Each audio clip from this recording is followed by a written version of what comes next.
Hello again. Time for a discussion today on Aristotle.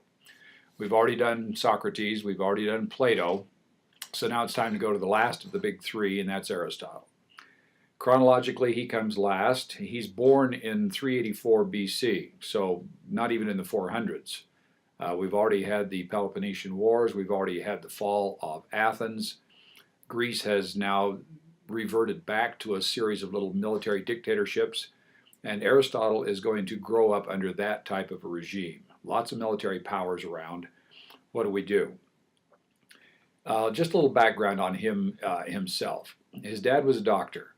Now, realize that the Greeks were probably the first doctors in the real sense of a doctor.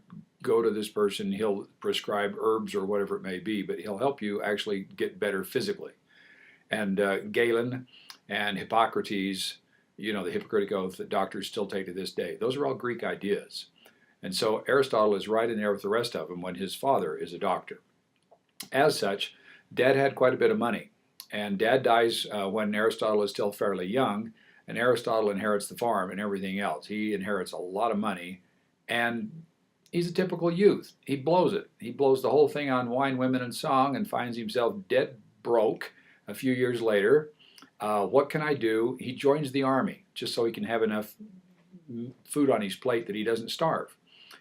After a while, he realizes that still isn't what he wants, so he quits the army, goes to Athens. He's 30 by this time, goes to Athens and decides to study with Plato, who is the bright boy of the day, obviously. He goes to the school there and will spend the next 8 years of his life, from 30 to 38, studying Plato. They had a little bit of a problem. First of all, he's older than the average student in the classroom, and so he probably knows a little bit more than the average student in the classroom. And he wasn't afraid to speak his mind. Now, as a teacher, one of the things that you like is bright students. But also, as a teacher, one of the things that's a little scary is a super bright student. What do you do with the kid who knows all the answers before you've even started talking about it? What do you do when somebody challenges you openly in class and said, I'm sorry, I just don't buy that? That's Aristotle. He was so bright, he was so thorough and so convincing in his ideas that he and Plato kind of went the rounds.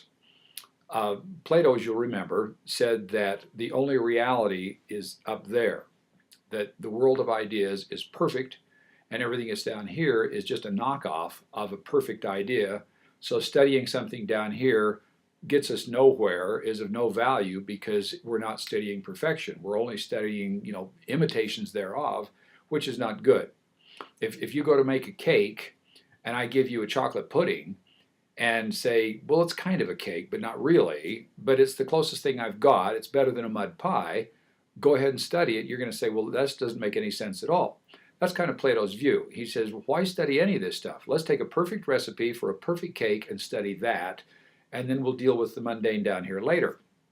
Aristotle says, no, no, no, no. Let's talk about cake, and let's get the recipe, and let's go through the whole thing. He had a big collection of books. Now, books at this time, you'll recall, were scrolls. You just took a piece of paper and rolled it up on a scroll. Aristotle had the biggest library in town. It was better than Plato's. It was better than the academy where Plato taught. Plato would go to him to get a loan of a book. And besides that, apparently he was kind of a dapper Dan, fairly nice dresser, always wore kind of the cool clothes, Gucci, call it what you will. But I mean, here's this kid sitting in class wearing Gucci, obviously well educated, got everything nailed down, and the teacher is having a problem with him. Plato even called him the mind on legs, the mind that walks. That's how bright he was. Long story short, they fought, and that was the end of that. Aristotle left. He says, we can't have this anymore. He leaves, goes over to another country, and works there as an advisor to a king. And while this happened, Plato dies. Aristotle says, well, obviously, I'm the next successor for Plato's seat. Surely the people who are there at the academy will call me and bring me over and have me be the new boss. Doesn't happen. Doesn't happen. That makes him mad. He stays over there and continues to advise kings. By the by, just sidebar on this. He advises kings on how to make a perfect state.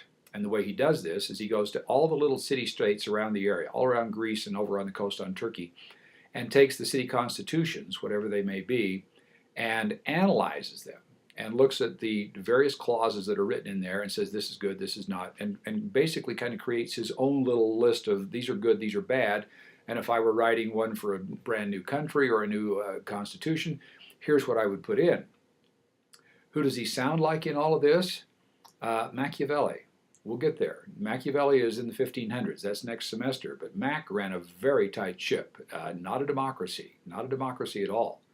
He said, if you want to be successful, you've got to basically limit many of the cultural activities, keep the population under a pretty tight rein, have big public monuments, big public movements, lots of public celebrations, have an occasional war to show you how important a good leader is. We equate that type of outlook today with Mao, with North Korea, with Kim Jong-il, we call him a little knothead, with Cuba, with what Russia used to be. I mean, these massive big projects, Stalin, all those names kind of fit in the same framework as Aristotle's view on how you should run a country. So he's a bright guy, but he says most people need to be directed and controlled that way. You can't just throw it open and have an open democracy. That's scary, because the average person is not smart enough to do what he should. The average person is not smart enough to vote. You want to think about that one today? If the average person on the street has a vote that is equal to your vote, do you think that that's right? Do you think that there ought to be some sort of a qualifier? Right now it says I breathe. I'm a certain age, therefore I'm entitled to vote. Maybe there ought to be a little bit more to it than that. And Aristotle certainly said there's a lot more to it than that. So here's an example of a syllogism. Ducks. Ducks swim in water.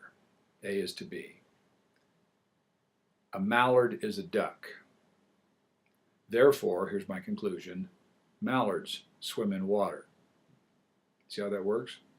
Now that simple logic, A is to B is to C, therefore A is to C, that simple logic is going to become the foundation for medieval logic for the next 1,000 years.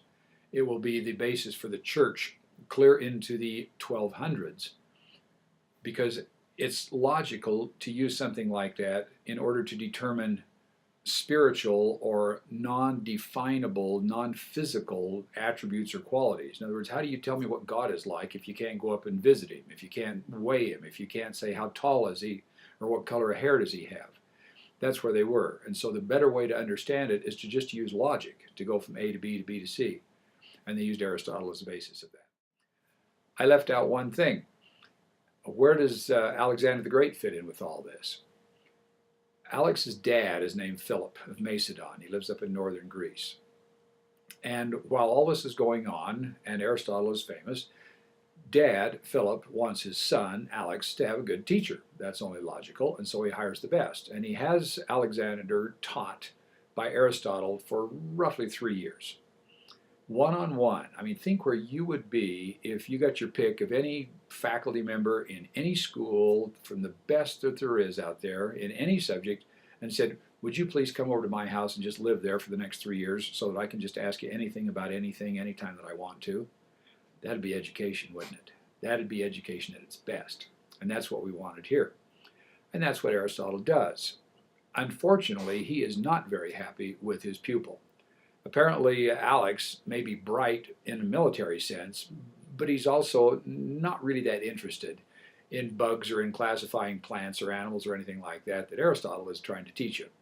And so even though on his campaigns he would send back specimens to Aristotle and say, hey, here's a new monkey that I found over here someplace in India, he never did really convert over to Aristotelian ideas. He didn't really do that much in terms of Aristotle. Now, how does this all end? Both Plato and Aristotle were thinkers, were theoreticians, but their works were not put into effect in the societies in which they lived. They were generally not well accepted by the average person on the street. The average guy out there who was making money is the lawyer, the sophists. Remember the ones clear back that we talked about with Socrates, the ones that he hated? They're the ones who are doing most of the talking and certainly doing most of the banking of the day. They're making the money. These guys are theory. And there's going to be another rebellion in the 300s where we're going to have Greece do another little minor revolt here. And in the process of this, Athens rebels against Macedonia. Now remember that Alexander's been up here, Aristotle's been here teaching Alexander. And so when they revolt and split, here's Greece down here, and they hate anybody who has any Macedonian ties. Here's Aristotle living in town. And so he has to run. He is put on the hit list. He has to run. He's forced to flee, forced to leave Athens, and dies a few years later of stomach troubles, cancer, whatever it may be. They didn't know. Thus, the end of one of the greatest minds of history.